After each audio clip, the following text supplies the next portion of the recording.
وأشهد أن محمدا عبده ورسوله اللهم صل على محمد وعلى آل محمد. Pada suatu hasanah baginda Rasulullah Muhammad SAW, yang senantiasa kita nantikan syafaat beliau di yaumul kiamah nanti. Amin.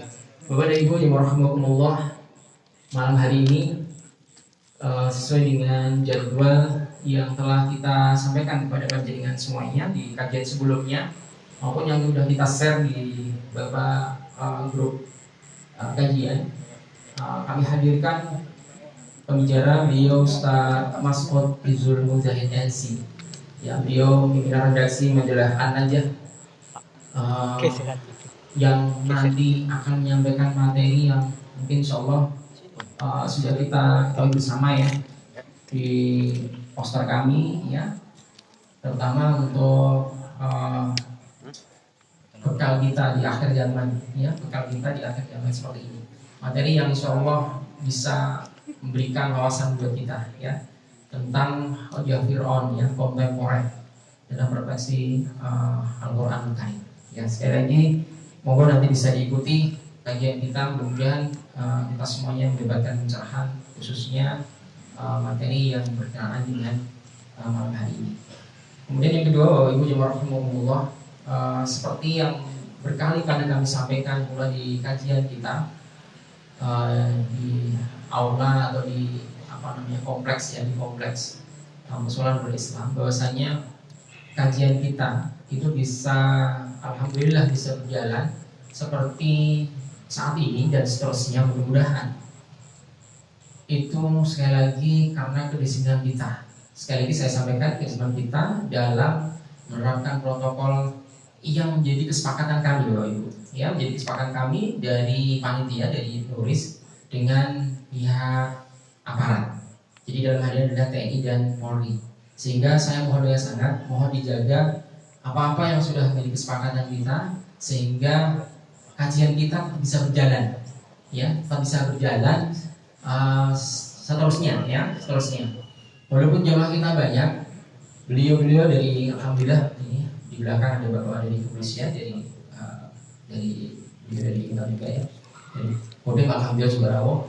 Beliau-beliau yang membantu kita dalam ya menertibkan dan sekaligus memberikan celah dan memberikan ruang gerak kita untuk dakwah ini. Jadi saya mohon lepas dari bagaimana dan seperti apa, kita wajib untuk menghormati beliau yang sudah memberikan kepercayaan pada kami. Jadi mohon maaf ya dengan seperti ini, mudah-mudahan kita bisa ngaji terus dan istiqomah. Kemudian berikutnya Bapak Ibu yang rahimahumullah, kajian-kajian kita sajikan di kajian rutin kita itu mungkin ada yang baru pertama kali rawuh, mungkin ada yang beberapa kali-kali. Ini kami undang beliau-beliau ustaz-ustaz yang berkompeten, ya, seperti beliau Ustaz Mas'ud, ya, materi-materinya sangat up to date, ya. Kalau beliau tidak jauh dengan nanti Ustaz Tengku Ashar, ya, yang juga sama-sama, ya, materinya beliau. Kemudian ada Ustaz Abu Fatihah, ya, yang nanti insya Allah di pekan kelima, jadi pekan kelima bulan ini, yaitu minggu depan, ya, pekan depan, Kamis pekan depan, dia akan membahas tentang materi akhir zaman, ya.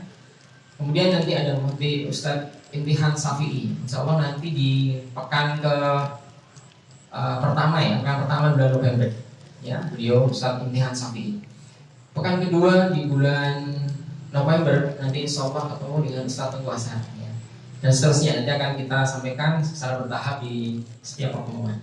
Jadi kami mohon dengan sangat beliau-beliau kita datangkan untuk mengisi kajian ini sangat spesial, maka sangat rugi kalau kita hadir tanpa mendapatkan apa-apa. Jadi monggo nanti bisa kita simak yang sebaik-baiknya, dan kita jangan sampai kalah dengan saudara-saudara kita yang dari aparat, Pak. Dari aparat itu menyimak dengan sesama dan sangat jeli banget, bahkan teliti. Masa kita kalah, ya. Jadi monggo nanti kita bersama-sama untuk menyimak kajian. Kemudian berikutnya juga kami sampaikan terkait program kegiatan Yayasan Az-Zahra Nurul Islam. Jadi program kita di Jumat Barokah itu ada satu kajian Jumatnya seperti ini. Kemudian yang kedua kita ada program sedekah sayuran ya dan bahan pokok yang kita selenggarakan ini tiap malam Jumat. Jadi sehabis kajian nanti kita sediakan, monggo siapapun bisa mengambil dan siapapun bisa memberi, yakni bersedekah ya. Monggo siapapun bisa mengambil dan siapapun bisa bersedekah dan kita untuk kita. Kita lanjutkan sedekah ini di hari Jumat pagi pada subuh. Jadi kalau pada subuh panjenengan lewat di sini itu lumayan ramai Pak, kayak pasar. Alhamdulillah ternyata saudara-saudara kita yang sangat membutuhkan itu banyak Pak. 300 paket kemarin kita bagikan itu luar biasa. Langsung ludes dalam waktu hitungan menit. Kesimpulan yang saya dapatkan entah ada yang double atau bagaimana, tapi kita yakin bahwa beliau-beliau ini membutuhkan. Saudara-saudara kita membutuhkan bantuan dan uluran tangan kita. Untuk itu kami mengajak, mari memohon ada kesempatan yang mungkin tidak akan datang untuk kedua kalinya. Ya, kesempatan untuk berdonasi, kesempatan untuk bersedekah, manfaatkan kita mumpung ini hari Jumat juga, ya, malam Jumat juga. Ya, terus kemudian kita juga ada program wakaf Al-Quran dulu Ibu. Insya Allah dalam pekan depan kita akan mengirim paket pertama itu sekitar 100-an ya, 100 paket Al-Quran yang sudah kita siapkan untuk daerah kristenisasi di Wirwojo. Jadi kita menyiapkan ini kepada saudara-saudara teman-teman kita, saudara-saudara kita yang saat ini berjuang bagaimana membentengi adik-adik anak-anak dari pendangkalan akidah. Ya, karena kita punya binaan di sana luar biasa dahsyat Pak. Ya, anak-anak yang mau ngaji sudah dicegah di pinggir jalan, diajak ke gereja. Ya, ini kalau kita di sini mungkin ngajari ngaji ya, tantangannya nggak sangat berat karena kebetulan ini yang sudah kita ajak, karena ada jamaah kita Pak Suradi yang sudah kita bagaimana perjuangan saudara-saudara kita di sana. Nah, itu beberapa paket kegiatan Jumat barokah kita dan masih banyak lagi, termasuk ini ada donasi air bersih, bangunan musola dan lain-lain. Jadi monggo kita ambil amal kebaikan mana yang sekiranya kita mampu dan bisa. Ya, mudah-mudahan ini menjadi wasilah kita ya, menjadi wasilah kita untuk masuk surganya Allah Subhanahu Wa Taala. Selanjutnya Bapak Ibu jemaah rahimahumullah,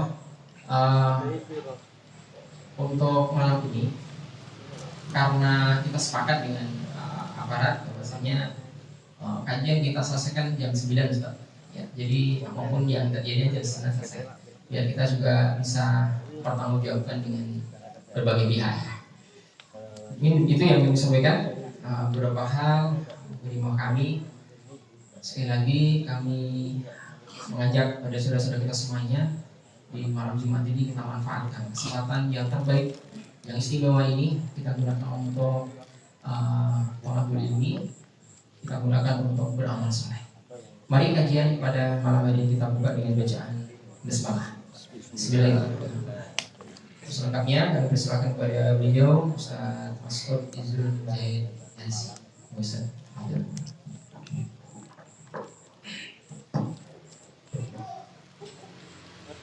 Bismillahirrahmanirrahim. Alhamdulillah wassalatu wassalamu ala Rasulillah wa ala alihi wa ashabihi wa wala. Assalamualaikum warahmatullahi wabarakatuh.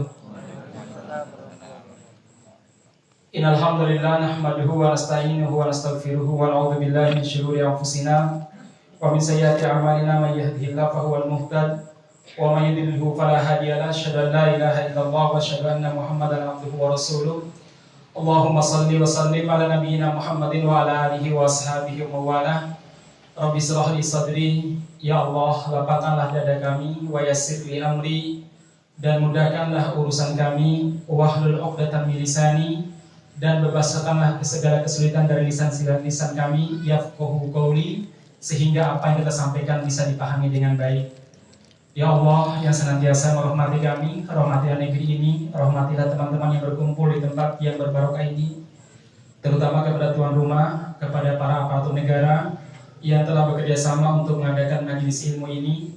Sungguh tidak ada harapan kita di tempat yang mulia ini disaksikan oleh banyak makhluk Allah Subhanahu Wa Taala, kecuali harapan mudah-mudahan Islam senantiasa jaya, dan mudah-mudahan usia kita ditutup dengan husnul khotimah, dan mudah-mudahan ini menjadi amal jariah sehingga kelak nanti di kuburan amal-amal kesolehan kita tetap mengalir kepada kita semuanya. Kita juga berdoa kepada Allah, mudah-mudahan majelis kita ini menjadi salah satu sarana kita taqarrub kepada Allah. Mudah-mudahan akan bisa melahirkan ketakwaan, melahirkan ketakutan kepada Allah Subhanahu wa taala dan senantiasa kesolehan di jalan Allah Subhanahu wa taala. Salawat dan salam mudah-mudahan tercurahkan kepada Nabi kita Muhammad sallallahu alaihi wasallam, kepada keluarga beliau, sahabat beliau, dan siapa saja yang istiqomah di atas petunjuk Rasulullah sallallahu alaihi wasallam. Kita senantiasa berdoa kepada Allah, mudah-mudahan kita termasuk mereka yang diberi kemampuan untuk bisa istiqomah menapaki petunjuk Rasulullah sallallahu alaihi wasallam.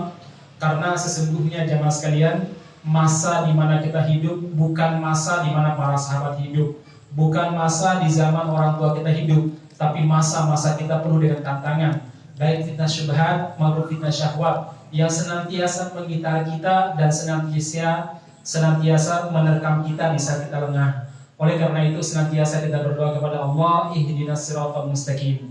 Jamaah sekalian yang mudah-mudahan dirahmati Allah Subhanahu wa taala, ini karena materi kita sangat banyak, tolong perhatian penuh, kemudian jangan sampai ngantuk ya. Anggap saja ini medan bisnis akhirat. Soalnya orang kalau bicara bisnis itu pasti matanya terbelalak. Tapi kalau bicara agama baru setengah menit itu biasanya sudah ngantuk. Baik jemaah sekalian, saya mulai kajian kita dari tipologi penguasa akhir zaman. Kenapa kita berbicara masalah Fir'aun kontemporer? Tapi kita mulai dulu dari ini jemaah sekalian. Tipologi penguasa akhir zaman menurut hadis-hadis Rasulullah SAW. Kita sebagai seorang muslim punya keyakinan begini jemaah sekalian. Rasulullah gak pernah berbohong. Rasulullah gak pernah berdusta. Apa yang beliau sampaikan pasti benar. Kalau logika kita nggak bisa menerima, berarti logika kita yang bermasalah. Bukan salahkan Rasulullah SAW.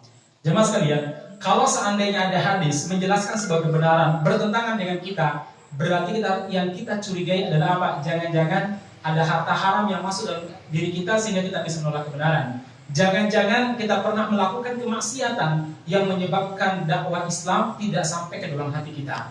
Nah, jemaah sekalian, apa tipologi? Jadi ternyata dalam hadis yang banyak sekali Rasulullah SAW telah menjelaskan tipologi, beberapa tipe penguasa akhir zaman. Di antaranya satu, pemimpin yang tidak amanah, yang mencari dunia dengan jalan akhirat. Jadi sama Islam sangar dan angkuh serta sombongnya luar biasa. Tapi giliran pilkada pakai sorban misalkan ya. Masyarakat muslimin, ini namanya apa? Pemimpin yang tidak amanah, yang mencari dunia dengan jalan akhirat. Dulu ketika syariat Islam mau ditegakkan, orang-orang yang menyuarakan syariat Islam disebut kadrun, kandal gurun, unta gurun. Tetapi giliran pilkada pakainya apa? Pakaian orang gurun. Nah jemaah sekalian, ini banyak. Saya tidak perlu menunjuk hidungnya karena hidungnya sudah banyak di media. Baik jemaah sekalian, yang kedua, para pemimpin yang jahil terhadap agama dan banyak berbuat tanpa ilmu. Ini juga banyak jemaah sekalian. Ada pemimpin yang mengatakan hafid Quran itu bermasalah. Ini parah sekali. Padahal Rasulullah SAW pernah mengatakan bahwa Allah Subhanahu wa taala memiliki keluarga dari kalangan manusia. Para sahabat bertanya, siapa ya Rasulullah? Rasul mengatakan ahlul Quran, orang yang senantiasa bergaul dengan Al-Quran, apalagi menghafal dan mengamalkannya. Mereka inilah ahlullah wa khassatuhu, yaitu keluarga Allah dan orang-orang khusus yang dimiliki oleh Allah Subhanahu wa taala. Tapi karena pemimpin jahil, para hafid dituduh sebagai agen radikalisme. Ada nggak begitu? Ada ya. Nggak perlu tunjuk hidungnya karena hidungnya lagi kena corona. Karena udah sembuh sih. Baik jemaah sekalian, kita lanjut. Terus apalagi pemimpin akhir zaman tipologinya? Pemimpin yang banyak menipu rakyatnya. Saya nggak usah cerita betapa banyak pemimpin yang menyebarkan janji apalagi pada musim kampanye, tapi setelah kampanye berbagai macam ribuan alasan mereka ini tolak. Ini ada hadisnya ya. Tadi masing-masing ada hadisnya. Yang pertama tadi ada hadisnya ya. Idza kathurat qura'ukum wa qallat fuqaha'ukum wa qudat umara'ukum wa qallat umana'ukum wal tumisat ad-dunya bi amril akhirah. Tentang pemimpin tipe kedua, Rasul mengatakan thumma yalikum ummalun min ba'di yaquluna ma la ya'lamun wa ya'maluna bima la ya'rifun faman nasahum wa wazarahum wa shadda ala a'dha'ihim fa ulaika qad halaku wa ahlaku. Sesungguhnya akan ada para pemimpin, para pekerja sepeninggalanku, mereka mengatakan sesuatu yang tidak mereka lakukan, yang tidak mereka ketahui, dan mereka mengerjakan sesuatu yang tidak mereka ketahui juga. Barang siapa yang menjadi penasehat mereka, menjadi menteri mereka, yang memperkuat pemerintahan mereka, faulaika qad halaku wahdahu. Mereka adalah orang-orang yang celaka dan mereka telah mencelakakan orang lain. Khalituhum bi ajsamikum. Bergaullah dengan pemimpin-pemimpin seperti ini dengan jasad kalian kalau kalian takut. Wazayinuhum bi amalikum. Kemudian dekatlah mereka dengan amal kalian. Wa ashhidu 'alal muhsin bi annahu muhsin. Pada masa-masa seperti itu persaksikanlah bahwa orang baik ya memang orang baik. Wa al musi bi annahu musi. Bahwa kalau ada orang jahat katakan jahat. Itu sangat berat saat itu jemaah sekalian. Mengatakan orang jahat sebagai penjahat itu berat. Mengatakan orang baik itu baik juga berat. Nah, jemaah sekalian, sementara pemimpin yang ketiga Rasul mengatakan sayati 'alan nasi sanawatun khadda'at. Yusaddaqu fiha al-kadhib wa yukadzzabu fiha as-sadiq wa yu'tamanu fiha al-kha'in wa yukhawwalu fiha al-amin wa yantiqu fiha ar-ruwaybida qila wa man ruwaybida qala ar-rajul at-tafi yatakallamu fi amril 'amah. Akan datang kepada manusia tahun-tahun yang penuh dengan pendustaan, tahun-tahun yang penuh dengan konspirasi. Orang jujur mereka dianggap sebagai orang yang bohong, para pengkhianat mereka diberi amanah, sementara orang-orang yang amanah mereka dikhianati. Dan nanti akan muncul orang-orang ruwaibidah. Siapakah ruwaibidah? Rasul mengatakan seseorang yang berbicara tentang perkara-perkara umum. Riwayat lain, seseorang yang diberi amanah terhadap perkara-perkara kepemimpinan ataupun perkara-perkara umum. Jamaah sekalian, ada juga para pemimpin yang menolak kebenaran dan menyeru kepada kemungkaran. Rasulullah SAW bersabda, sayakunu alaikum umara, akan muncul kepada kalian para umara, para pemimpin.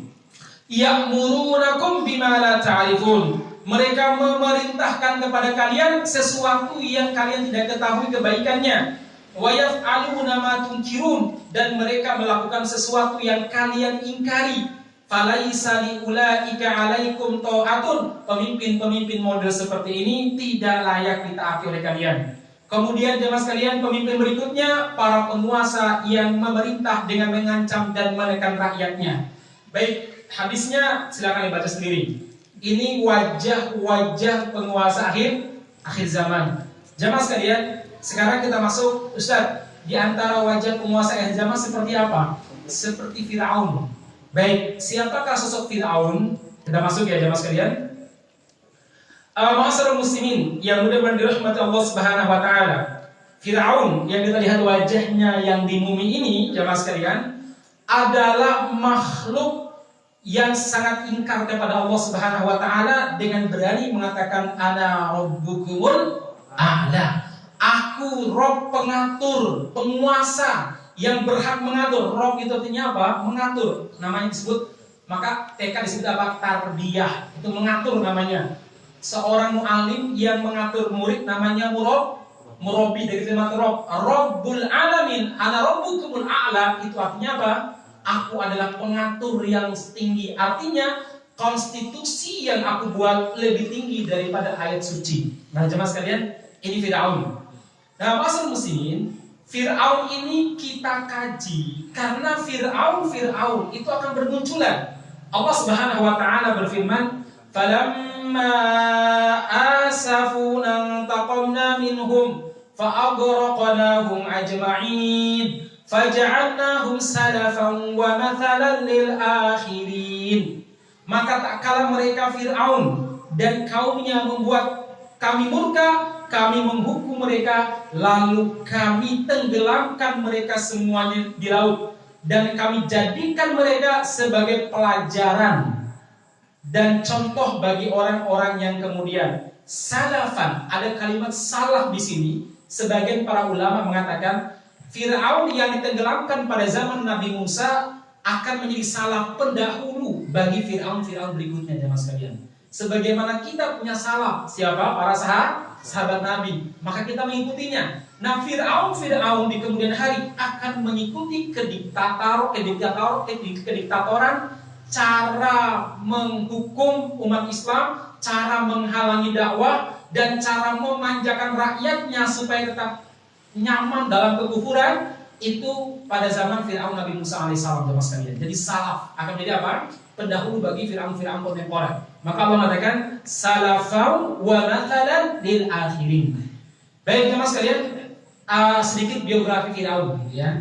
Jadi kita perlu belajar biografinya ya. Jemaah sekalian, Firaun jelas kita tidak perlu panjang lebar memperdebatkannya. Yang jelas jemaah sekalian, Firaun itu gelar dinasti pada saat itu. Jadi ada dinasti. Ini kalau orang-orang barat menyebutnya Ramses. Nah, masalah muslimin, apakah sama Firaun zaman Nabi Musa dengan zaman Nabi Yusuf? Enggak. Memang pada zaman Nabi Yusuf itu ada penguasanya, tapi penguasanya saat itu gelarnya Malik, King, bukan Firaun. Jadi ada masa di Mesir itu dikuasai oleh beberapa dinasti yang masing-masing dinasti memiliki gelar yang berbeda-beda. Pada zamannya Nabi Yusuf alaihissalam disebut sebagai apa? Ya, disebut sebagai Malik. Kemudian pada zamannya Nabi Musa alaihissalam disebut sebagai Firaun. Dan Firaun pada zaman Nabi Musa adalah Firaun yang ketiga. Jadi Ramses yang ketiga jemaah sekalian.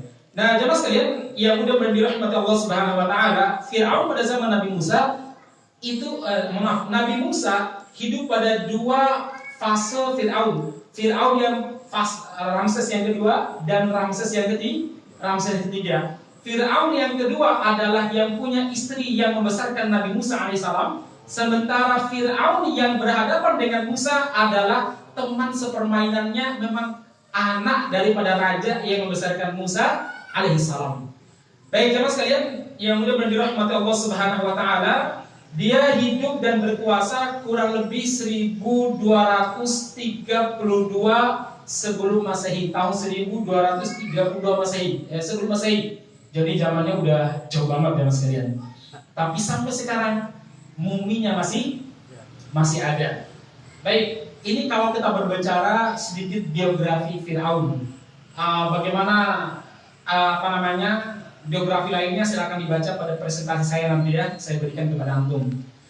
Nah, masalah muslimin sekarang pertanyaannya, why Firaun? Kenapa kita harus mengkaji Firaun? Dan kenapa Firaun serta Musa alaihissalam dikisahkan berulang-ulang dalam Al-Quran? Bahkan tidak ada kisah yang lebih sering diulang, yang lebih lengkap dalam Al-Quran, melebihi keseringan dan keterulangannya kisah siapa? Musa melawan Firaun. Kenapa senantiasa diulang oleh Allah Subhanahu wa taala jemaah sekalian? Ada beberapa alasan kata para ulama, tapi saya ringkas dalam 3 perkara. Yang pertama jemaah sekalian, simbolisasi.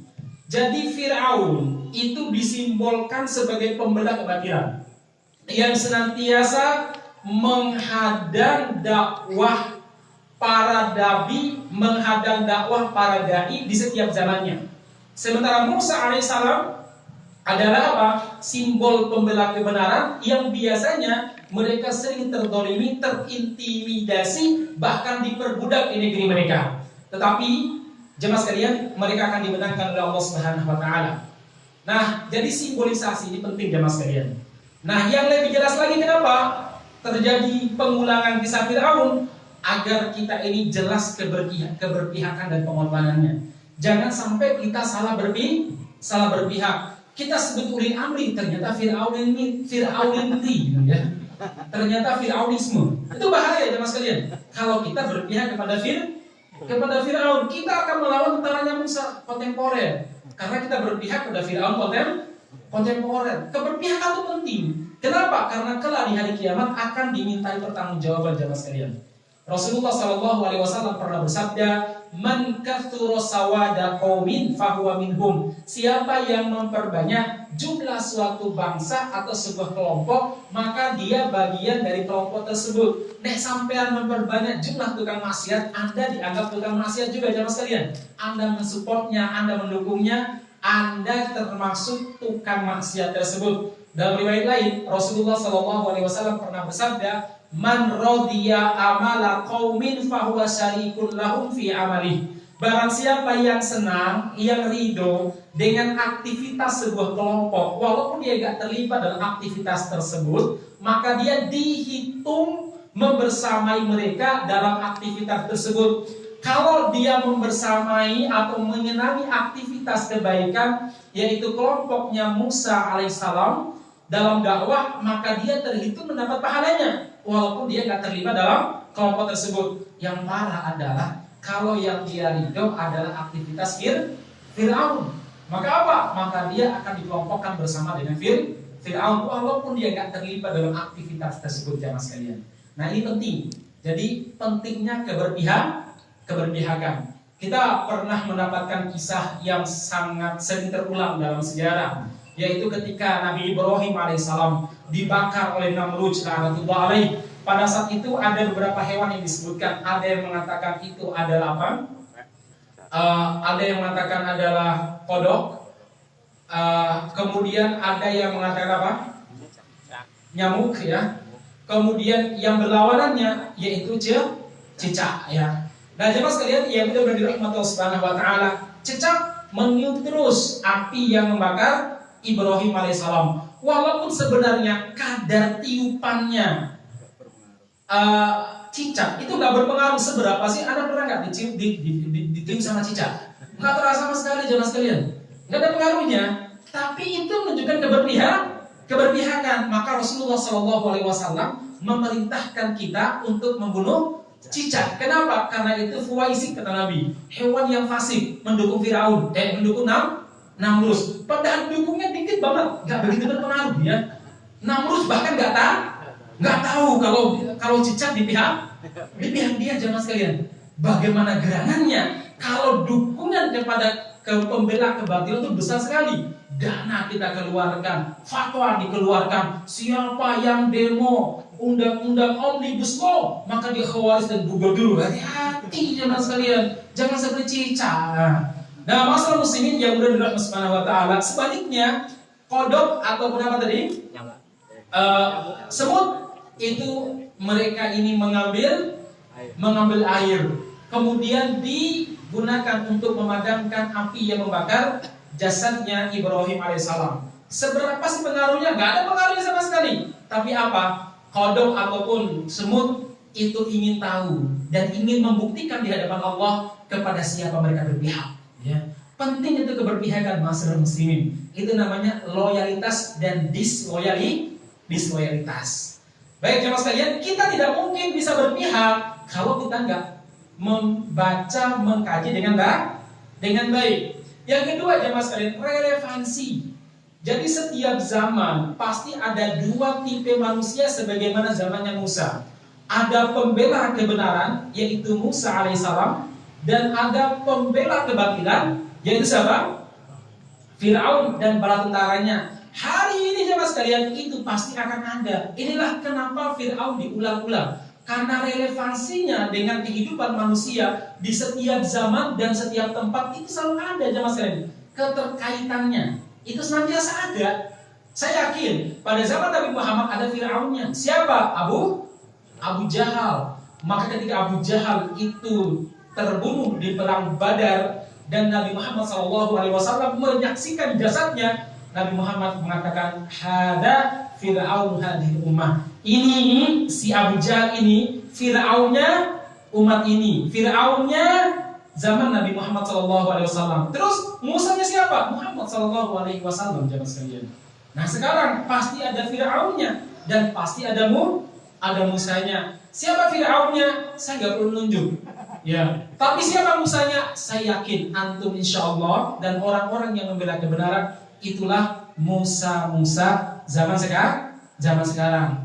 Kalau kita sudah mengerti Musa, pasti dengan mudah kita mengerti Fir'aun. Jadi nggak perlu ditunjuk Fir'aun, lihat aja dia melawan Musa atau tidak. Gitu. Orang pintar tuh nggak perlu ditunjukin, cukup menyebutkan rumusnya saja, hasilnya biar dia sendiri ngitung. Nah, masalah muslimin yang benar dirahmati Subhanahu wa taala, ini ya. Yang berikutnya jemaah sekalian, perseteruan antara kebenaran melawan kebatilan selalu ada sebagaimana pada zamannya Musa dan Fir'aun. Jadi relevansinya begitu. Kenapa diulang-ulang terus, jemaah sekalian? Kemudian jemaah sekalian, Fir'aun dan Musa dikisahkan dan diceritakan untuk melahirkan harapan dan optimisme. Apa itu? Pada akhirnya kesombongan berakhir di dasar Laut Merah. Padahal dia enggak berpikir bagaimana dia bisa ditenggelamkan. Dia dihukum oleh Allah Subhanahu wa taala di tanah negeri kekuasaannya, di sebuah tempat yang sama sekali belum pernah terpikir dalam dirinya, dia akan dihancurkan dengan cara seperti itu. Bahkan mulutnya disumpal sebelum sempat mengucapkan kalimat taubat. Pesan moral adalah apa? Sekuat apapun kebatilan akan hancur. Tidak ada kejayaan yang abadi, ibarat tongkat estafet yang tidak selamanya digenggam oleh kita, jamaah sekalian. Ini kenapa kita berbicara Fir'aun. Jadi ada harapan masyarakat muslimin. Harapannya apa? Ini mungkin gambar yang paling jelas. Apa jemaah sekalian? Kediktatoran Fir'aun, kekejaman dan kebengisannya itu akan diulangi oleh orang-orang setelahnya. Allah menjelaskan bagaimana diktatornya Fir'aun. Allah mengatakan, Inna Fir'auna ala fil ardi wa ja'ala ahlaha syia'an yastad'ifu ta'ifatan minhum yudabbihu abna'ahum wa yastahyi nisa'ahum innahu kana minal mufsidin. Sesungguhnya Fir'aun ala fil ardi, angkuh, diktator di muka bumi ini. Wa ja'ala ahlaha syia'an yastad'ifu ta'ifatan minhum, dan Fir'aun mencerai-beraikan dan memperbudak kaumnya. Yudabbihu abna'ahum, Fir'aun membunuh anak-anak orang-orang yang lemah. Yudabbihu dalam bahasa Arab, kalau sedang menyembelih namanya yadbahu. Kalau yudabbihu itu menunjukkan apa? Berkali-kali. Kejadian yang sering diulangi namanya apa? Yudabbihun, berkali-kali disembelih oleh Fir'aun. Bukan sekali dua kali kasusnya, tapi berkali-kali. Bahkan dijelaskan jemaah sekalian, Fir'aun itu kalau ada orang yang hamil, ada telik sandinya, ada mata-mata yang melapor di perkampungan Bani Israel, ada si fulana yang hamil, maka yang akan datang ke situ dua orang, satu dukun bayi, yang kedua adalah algojonya. Dukun bayi akan membantu proses kelahiran. Setelah dilihat jenis kelaminnya, kalau laki-laki, algojo langsung mengambil dan menyembelih di hadapan ibunya, jemaah sekalian. Yudabbihu abna'ahum wa yastahyi nisa'ahum, dan Fir'aun membiarkan hidup perempuan-perempuan mereka. Innahu kana minal mufsidin, sesungguhnya Fir'aun itu termasuk para pembuat kerusakan.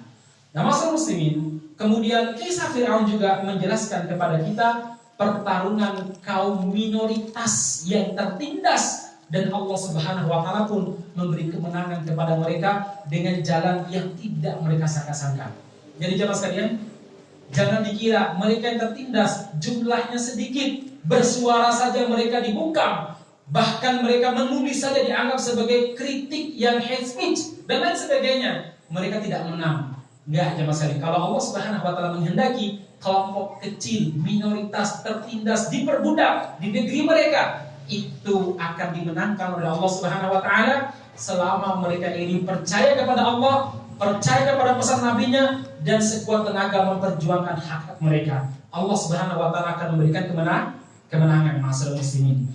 Ini cerita Nabi Musa alaihissalam dan kaumnya.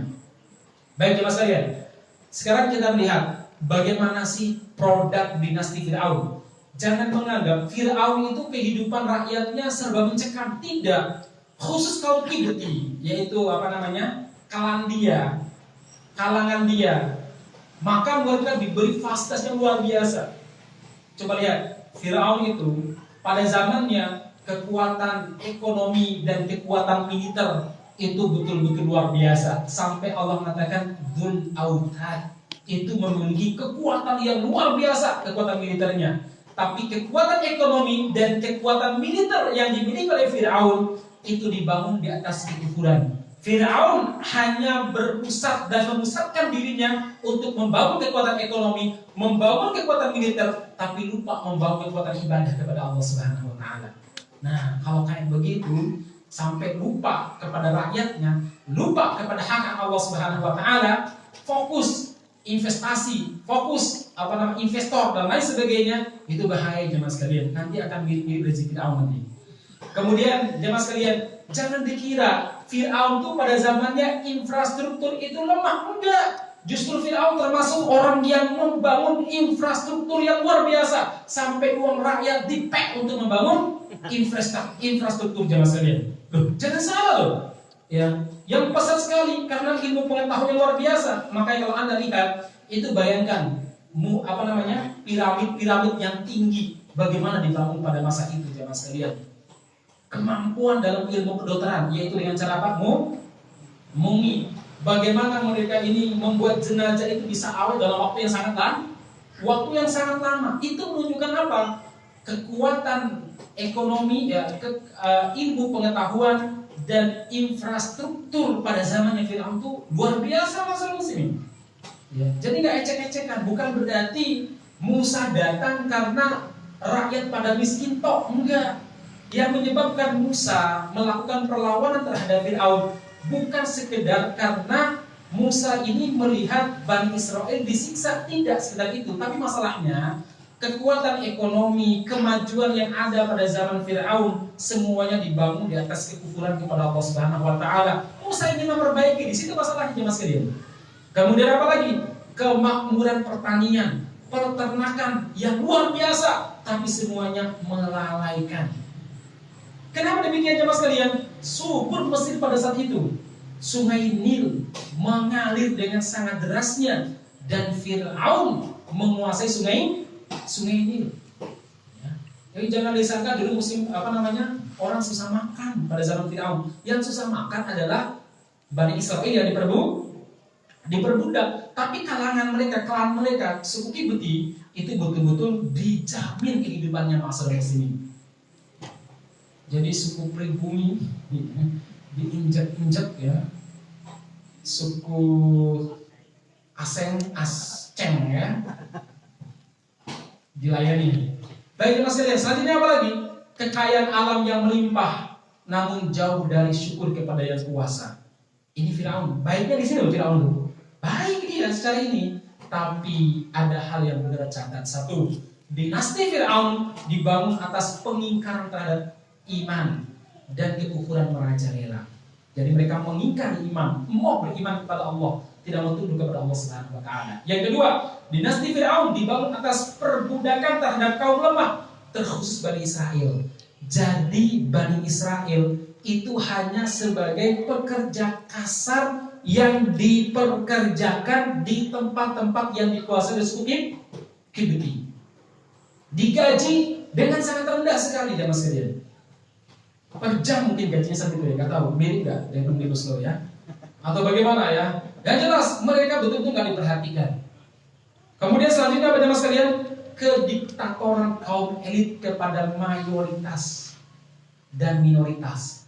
Jadi sebenarnya berkuasa pada zaman Fir'aun itu sekelompok kalangan elit, yaitu keturunan Fir'aun, dinasti mereka. Tapi pada hakikatnya yang lain itu harus tunduk pada kemauan mereka.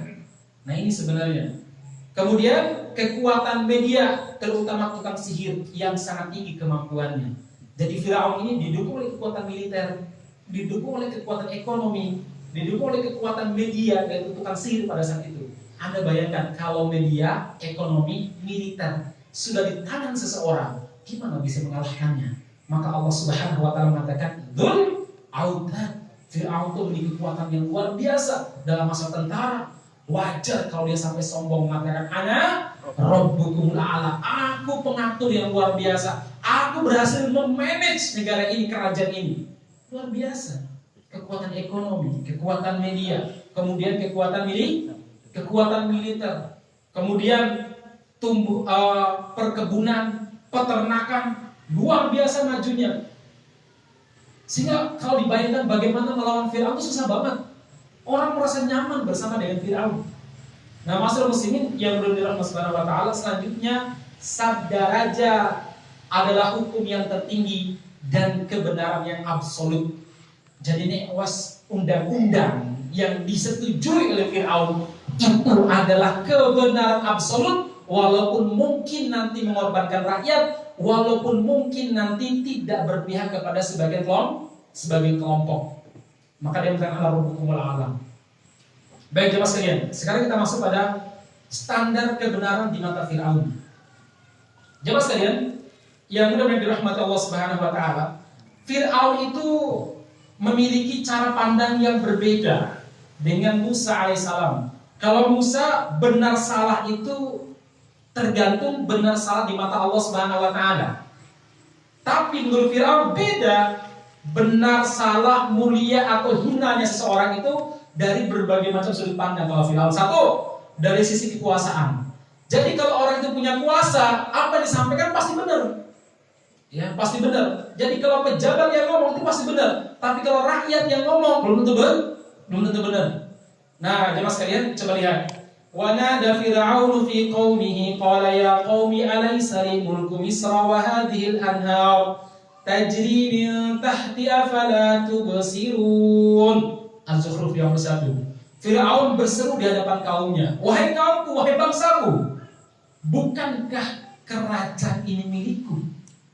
Ini saat dia berdiam dengan Nabi Musa. Ketika dia tidak mampu membantah argumentasi ilmiahnya Musa, dia pakai cara lain. Ini kerajaan milikku.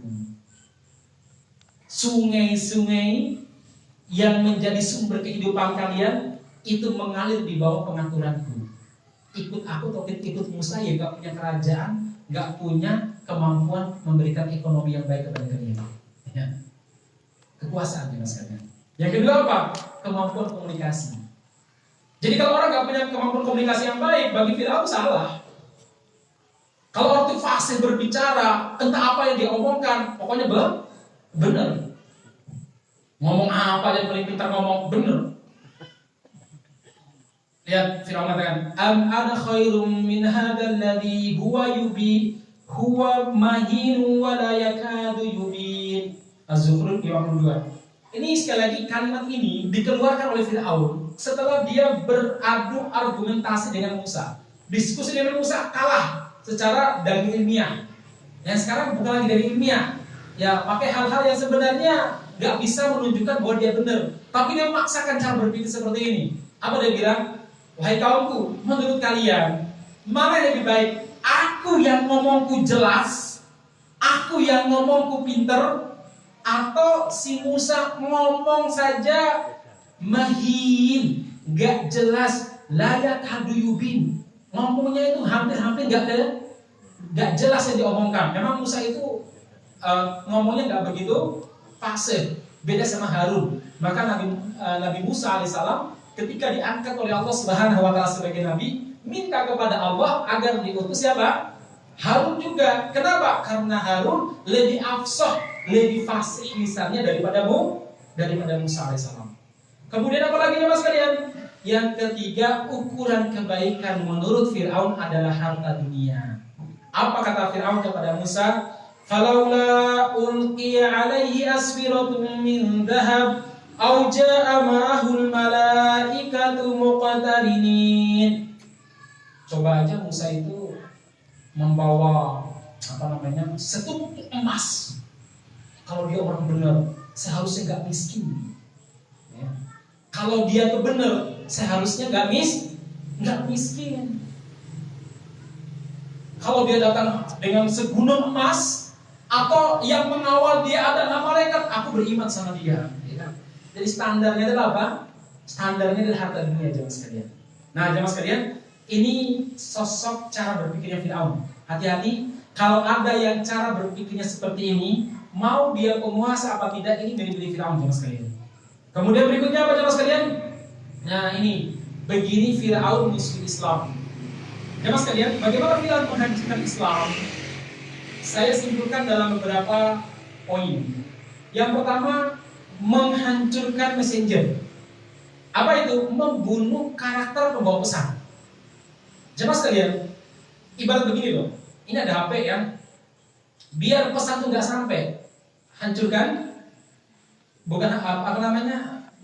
Pembawa pesannya atau penerima pesannya. Pembawa pesan terutamanya. Kita mau ngirim, sinyalnya mungkin dimatikan atau apa, itu nggak terkirim pesannya. Sama dalam dakwah pun. Ketika pembawa pesannya itu telah dibunuh karakternya, maka orang menerima pesan itu agak ragu-ragu. Alah, dia itu loh tukang sihir. Sehingga ketika diomongkan apa, namanya omongan tukang sihir gak perlu diterima. Alah, dia begini misalkan. Jadi dibunuh dulu karakter messengernya.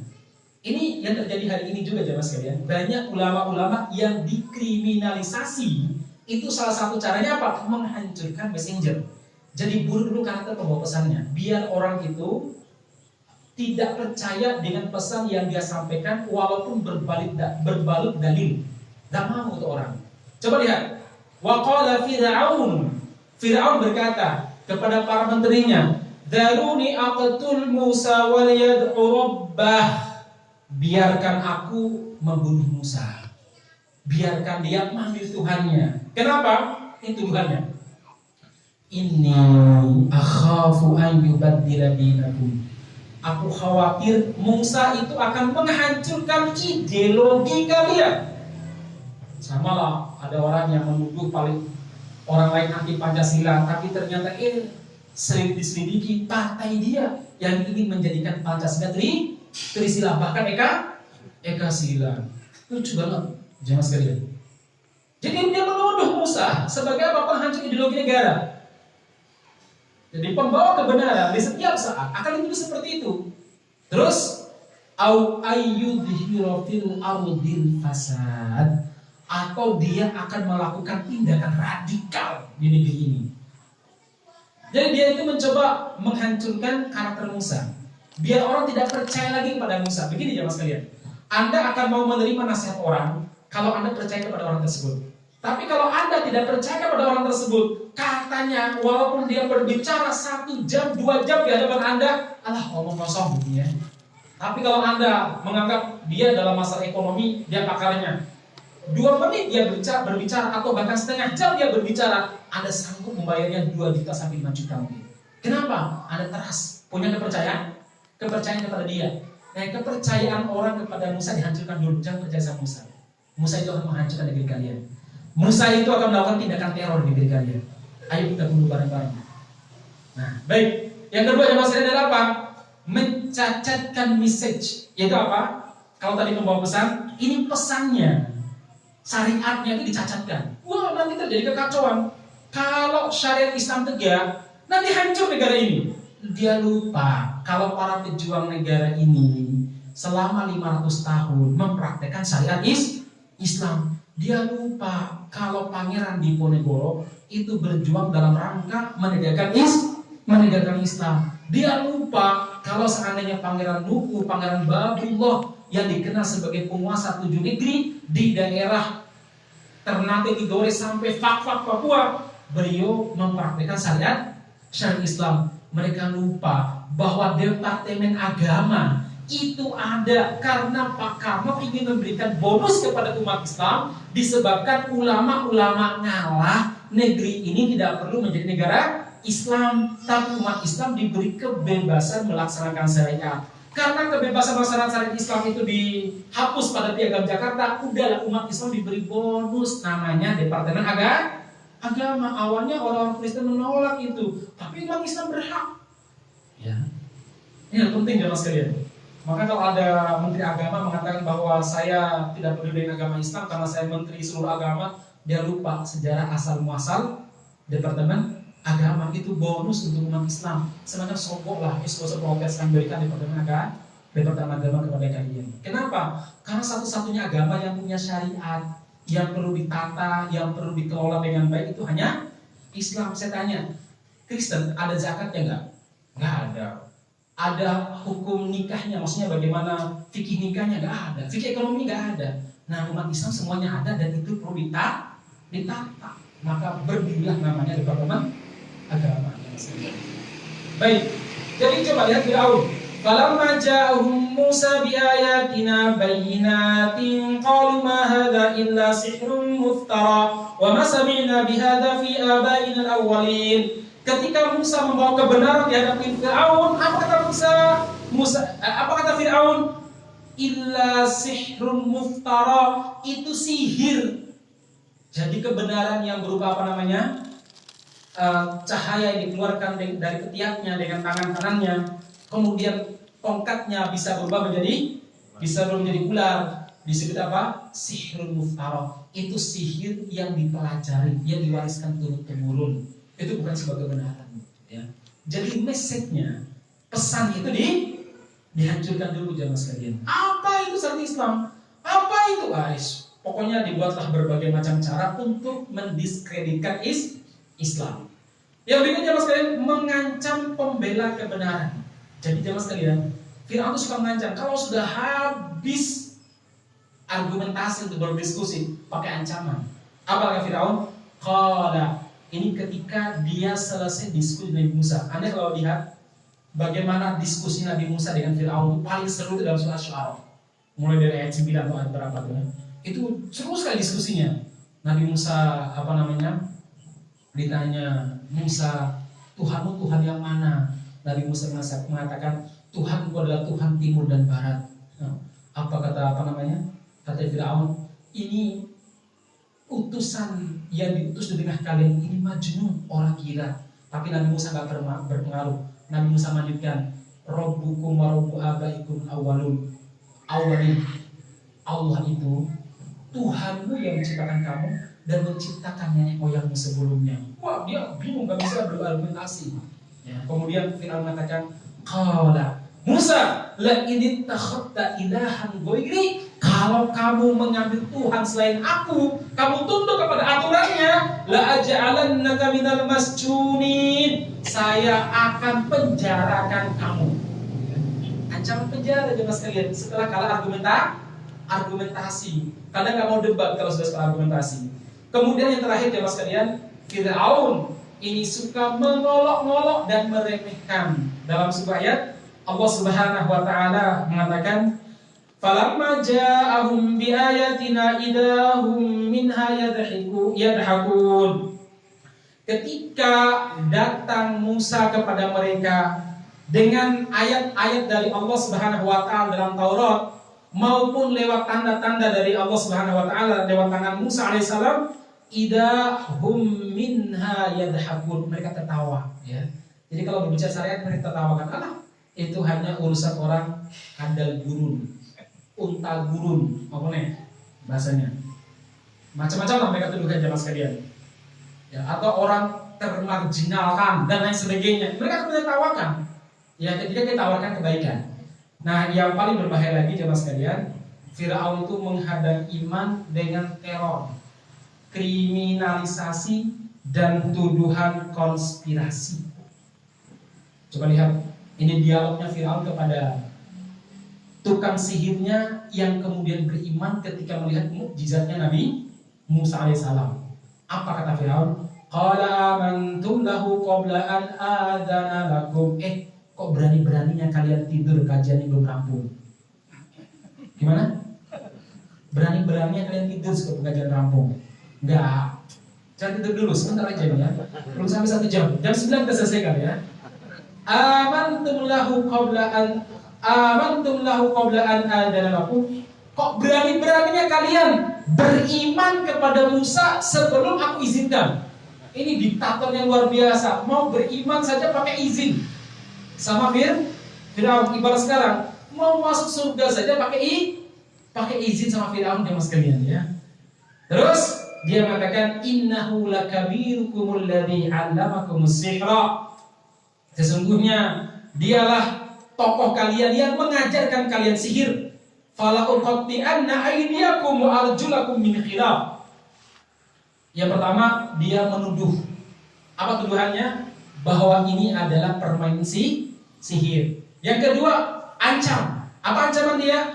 Akan kupotong tangan dan kalian secara bersilang. Wala usallibannakum fi judu'in nakhl. Dan akan kusalib kalian di pangkal pohon kurma. Wala ta'lamunna ayyuna asyaddu 'adaban wa abqa, sehingga kalian tahu siapa yang paling pedih ketika menyiksa dan lebih kekal siksanya. Ini ancaman Firaun. Jadi bukannya mempelajari kebenaran, coba dipresentasikan kebenaran kamu ingat seperti apa sih? Kalau Raja Najasyi ketika diprovokasi oleh Amr bin As untuk mengusir kaum muslimin yang hijrah ke negerinya di Ethiopia, yaitu pada zamannya Rasulullah SAW di Makkah, ada Ja'far as-Shadiq, yaitu saudara sepupu Nabi alaihissalam, Ja'far Ja'far bin Abi Thalib. Firaun saat itu, Najasyi bukan langsung mengusir kaum muslimin yang minta suaka, minta perlindungan kepada dia saat mereka diusir dari kota Makkah. Tapi apa kata Najasyi? Presentasi kepada kami, apa sebenarnya yang kalian yang kalian bawa. Tapi Firaun nggak perlu presentasi, ancam langsung. Dan penuh dengan teori konspirasi. Ancam, kalau nggak tunduk sama aku, akan ku salib kalian dan akan ku potong tangan dan kaki kalian secara bersilang. Wah, ngeri ancaman sekalian. Baik, ini sekilas Firaun jamaah sekalian. Ustaz, katanya kajiannya Firaun kontemporer. Kalau nggak disebutkan tadi, saya udah bilang, saya memberikan rumus. Ya, adalah orang istimewa, tinggal mengkalikan, menjumlahkan rumus tersebut. Siapa yang ada disebut Firaun? Karena nggak benar mengajar orang pintar itu nggak benar, menunjukin orang pintar itu nggak benar, ya. Cukup memberikan rumusnya aja. Nah, sekarang pertanyaannya, Ustaz, solusinya apa?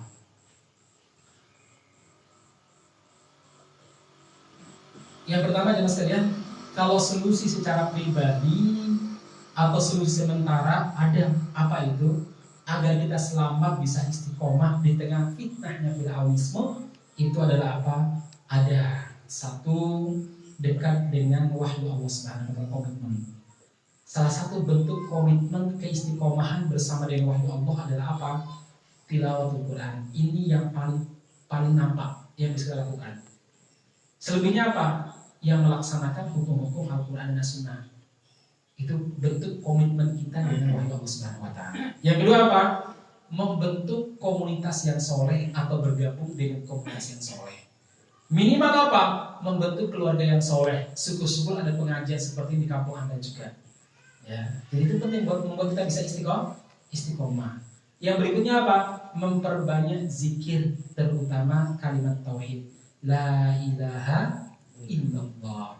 Ketika ada salah seorang sahabat curhat sama Nabi, bagaimana supaya bisa istiqomah di tengah berbagai macam ujian dan juga di tengah banyaknya perintah dan larangan. Beliau mengatakan, la yazalu lisanuka rataban min dzikrillah. Hendaklah lisanmu basah karena berzikir kepada Allah. Selesai demikian. Dan yang terakhir adalah berta'awudz, meminta perlindungan kepada Allah dari berbagai macam fitnah. Sebagaimana doa kita sebelum salam setelah tahiyat, Allahumma inni a'udzubika min adzabi jahannam atau adzabi finnar wa min adzabil qabri wa min fitnatil mahya wal mamat wa min syarri fitnatil masihid dajjal. Itu diulang-ulang jemaah sekalian. Nah, itu solusi yang sifatnya sementara. Kalau solusi totalnya bagaimana? Nah, ini kan penting begitu. Ada solusi sementara, ibarat begini loh. Anda itu jatuh dari motor, kemudian terluka sampai mungkin kakinya patah, sakit sekali. Solusi sementaranya apa? Anda diperban, kemudian dikasih minum antinya nyeri. Itu bukan solusi total ya, itu solusi sementara. Totalnya bagaimana? Anda juga operasi dong. Nah, sama dengan sekalian. Kita juga demikian. Solusi sementara bagaimana? Ya tadi solusi sementaranya. Ya, tapi solusi totalnya bagaimana? Solusi totalnya begini jemaah sekalian. Jawabannya Musa alaihissalam kepada Bani Israil. Jadi begini dialognya. Ini dialognya Nabi Musa dan Bani Israil setelah Musa pulang dari safar, dari pengembaraannya, pulang jadi nabi. Apa kata Bani Israil? Qalu Musa, wahai Musa, udina min qabli an ta'tiyana wa min ba'di ma ji'tana. Musa, kami ini diperbudak, disiksa, diintimidasi sebelum kamu datang sebagai nabi, dan setelah kamu datang ke sini sebagai nabi, kok podo wae. Sama aja, kami tetap sebagai budak. Apa solusinya? Ya, nggak ada perbedaan. Permasalahan yang dihadapi. Apa jawaban Musa? Subhanallah, ini jawaban luar biasa. Qala asa rabbukum ayyuhlika